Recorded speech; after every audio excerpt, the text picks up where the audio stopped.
Hello friends, हमारी नई video में फिर से आपका एक बार स्वागत है। हम संविधान में जो अनुसूचियाँ हैं उनके बारे में डिस्कस कर रहे थे। इससे पहले हमने मूल संविधान में जो 8 अनुसूचियाँ थी उनके बारे में पढ़ लिया था। आज हम संविधान संशोधन के माध्यम से जो 4 अनुसूचियाँ जोड़ी गई है उनके बारे में डिटेल से डिस्कस करने जा रहे हैं। तो ये कौन कौन सी अनुसूचियाँ हैं? ये अनुसूचियाँ है 9वीं अनुसूची, 10वीं अनुसूची, 11वीं अनुसूची और 12वीं अनुसूची। आज इन चारों अनुसूचियों के बारे में हम पढ़ने जा रहे हैं। तो सबसे पहले हम बात करते हैं 9वीं अनुसूची की।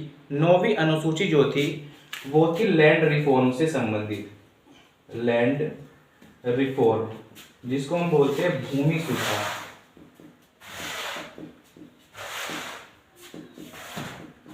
तो 9वीं अनुसूची भूमि सुधार से संबंधित थी, या हम कह सकते हैं जमींदारी उन्मूलन से संबंधित थी।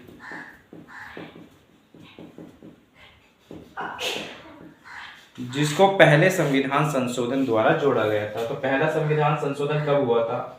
पहला संविधान संशोधन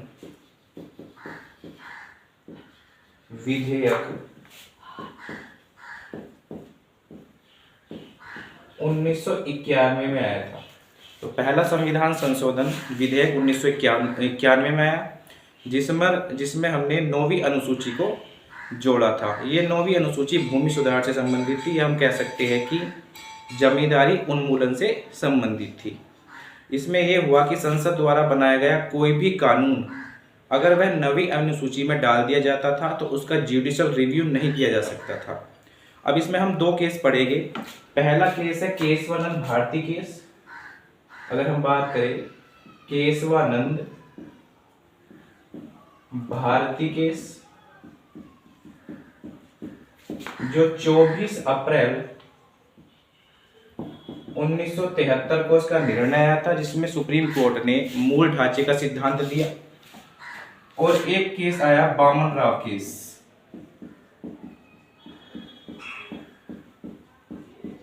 जो 1981 में आया।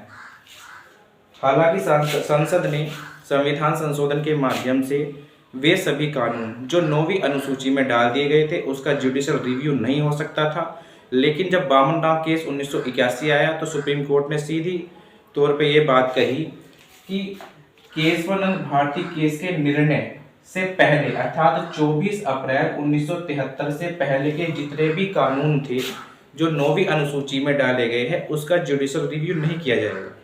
लेकिन 24 अप्रैल 1973 अर्थात केशवानंद भारती केस के निर्णय के बाद के जो भी कानून 9वीं अनुसूची में डाले गए हैं और वह संविधान से तर्कसंगत नहीं है, उनका जुडिशियल रिव्यू किया जा सकता है। ये बामन राव केस में सुप्रीम कोर्ट ने अपना निर्णय दिया था। तो ये 9वीं अनुसूची है जिसको हमने पढ़ा। अब हम बात करते हैं 10वीं अनुसूची की। तो 10वीं अनुसूची जो थी ये 52वां संविधान संशोधन, 52वां संविधान संशोधन विधेयक, जो कि 1985 में आया था, उसके माध्यम से भारत के संविधान में 10वीं अनुसूची को जोड़ा गया था। 10वीं अनुसूची क्या है? 10वीं अनुसूची में दल बदल विरोधी कानून है। दल बदल विरोधी कानून। अब दल बदल विरोधी कानून क्या है इसके बारे में हम एक डिटेल वीडियोस बनाएंगे। दल बदल विरोधी कानून में अगर हम सिंपल भाषा में समझे तो इसको हम ऐसे समझ सकते हैं कि हमारे यहाँ गठबंधन की राजनीति होती है। इस गठबंधन की राजनीति में एक शब्द हम ध्यान रख सकते हैं, उसको बोलते हैं राजनीतिक अस्थिरता। गठबंधन की राजनीति में राजनीतिक अस्थिरता होती है, जिसके कारण कुछ एमएलएस या एमपीज अपनी पार्टी को छोड़कर किसी दूसरी पार्टी में चले जाते थे और इस प्रकार से राजनीतिक अस्थिरता पैदा हो जाती थी। अब इस दल बदल विरोधी कानून में दो चीज सामने आई, पहला था स्प्लिट और दूसरा था मर्जर। स्प्लिट में से तात्पर्य ये था कि किसी पार्टी के यदि 1/3 सदस्य किसी दूसरी पार्टी में चले जाते हैं तो उसको हम स्प्लिट कहेंगे, अर्थात उन पर दल बदल विरोधी कानून लागू होगा। कैसे? अगर किसी पार्टी के 3 सदस्यों में से एक सदस्य किसी दूसरी पार्टी को ज्वाइन करता था तो वहां पर स्प्लिट होता था, अर्थात उस पर दल बदल विरोधी कानून लागू होता था। लेकिन मर्जर में क्या होता है कि यदि 2/3 सदस्य किसी पार्टी को छोड़कर किसी दूसरी पार्टी को ज्वाइन कर लेते हैं तो वहां पर मर्जर होता है और वहां पर दल बदल विरोधी कानून लागू नहीं होगा। तो ये हमारी 10वीं अनुसूची थी जो मुख्य रूप से दल बदल विरोधी कानून से संबंधित है। और ये कौन से संविधान संशोधन से 52 कॉन्स्टिट्यूशन अमेंडमेंट एक्ट के माध्यम से आया जो 1985 में आई थी। अब हम बात करते हैं 11वीं अनुसूची की। 11वीं अनुसूची राजनीतिक विकेंद्रीकरण से संबंधित है, अर्थात 73वां संविधान संशोधन, 73वें संविधान संशोधन विधेयक जो कि 1992-93 में आया था, उसके माध्यम से पंचायती राज व्यवस्था को लागू किया गया।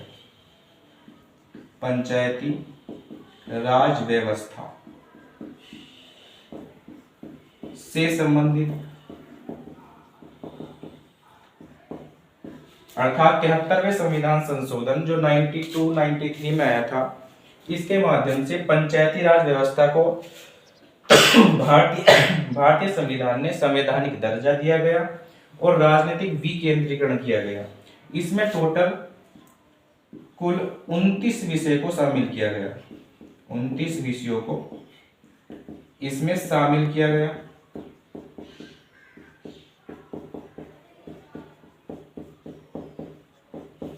और इसमें अनुच्छेद यानी कि आर्टिकल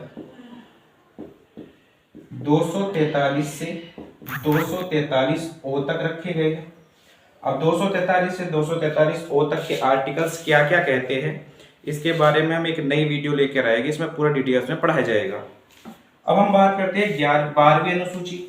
तो 12वीं अनुसूची 74वां संविधान संशोधन, संविधान संशोधन विधेयक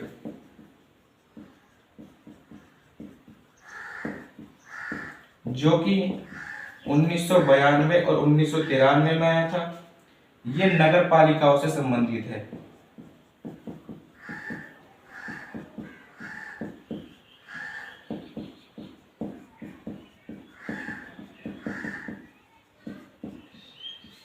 हम इसमें अनुच्छेद की बात करें तो अनुच्छेद 243 ZH से लेके 243 ZT तक इसमें शामिल किए गए हैं। तो 12वीं अनुसूची जो है वो 74वां संविधान संशोधन विधेयक 1992-93 के माध्यम से भारतीय संविधान में जोड़ी गई है जो नगर पालिकाओं से संबंधित है। और इसमें अनुच्छेद 243 ZH से 243 ZT तक के अनुच्छेदों को शामिल किया गया है। अब इनके बारे में भी हम डिटेल में पढ़ेंगे आने वाली वीडियोस में। तो ये संविधान में जो 12 अनुसूचियां हैं उनके बारे में हमने डिस्कस कर लिया है। मूल संविधान में 8 अनुसूचियां हमने पहले लेक्चर में पढ़ी थी और संविधान संशोधन के माध्यम से जो 4 अनुसूचियां बाद में जोड़ी गई है उनका डिस्कस डिटेल में ये रहा। इनके बारे में भी हम नई वीडियोस बनाएंगे जो कि डिटेल में होगी। तब तक के लिए धन्यवाद।